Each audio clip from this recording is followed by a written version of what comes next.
RTS Info, Christine Matet. La Suisse avait été saluée pour avoir surmonté la première vague sans trop d'inquiétude. Elle peine en revanche à surmonter la deuxième vague de la pandémie qui fait plus d'une centaine de morts par jour.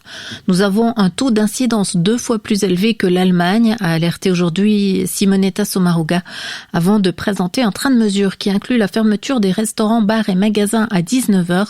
Nous nous trouvons dans une situation critique avec une croissance exponentielle de l'épidémie et des hôpitaux proches de leurs limites, a ajouté la présidente de la Confédération.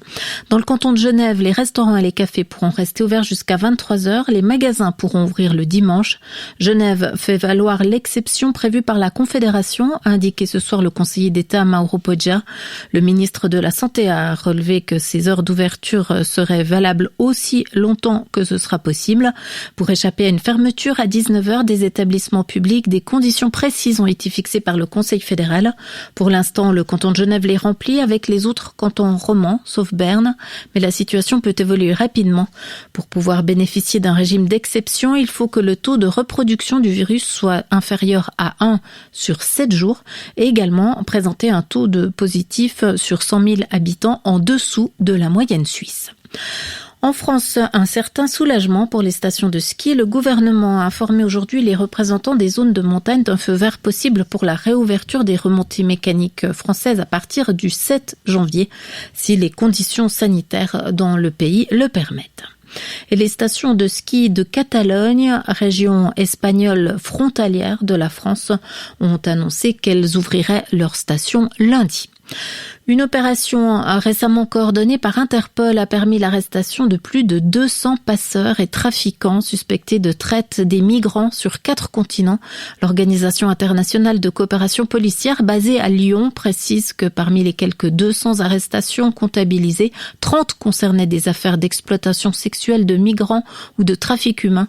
Au total, près d'une centaine de victimes potentielles de traite ont été identifiées et secourues au Brésil, au Chili, en République dominicaine, au Salvador, en Espagne et en Uruguay.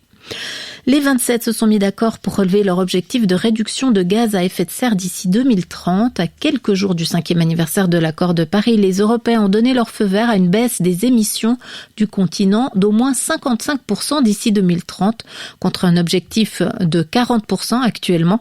Le but est d'arriver à la neutralité carbone en 2050. Les 27 ont également décidé aujourd'hui de sanctions contre la Turquie, des sanctions individuelles contre des personnes impliquées dans les activités de recherche et de forage dans les eaux de Chypre. Une liste de noms sera établie. Des mesures supplémentaires pourront être décidées si la Turquie poursuit ses actions. C'était la gabegie sur les routes vaudoises ce vendredi après-midi. Les chutes de neige qui se sont mises à tomber à la mi-journée ont provoqué plus de 80 accidents de la circulation, indique ce soir la police cantonale qui précise qu'aucun blessé grave n'est à déplorer. La météo, demain samedi, le temps restera très nuageux avec de fréquentes précipitations. Elles seront localement abondantes le long des préalpes en Bas-Valais et sur l'ouest du Jura. La limite des chutes de neige se situera demain vers 1000 mètres, sauf dans les vallées alpines où la neige tombera à basse altitude. Il fera entre 0 et 2 degrés sur le plateau le matin, dans la journée jusqu'à 5 degrés. Poursuivez l'actualité sur rtsinfo.ch.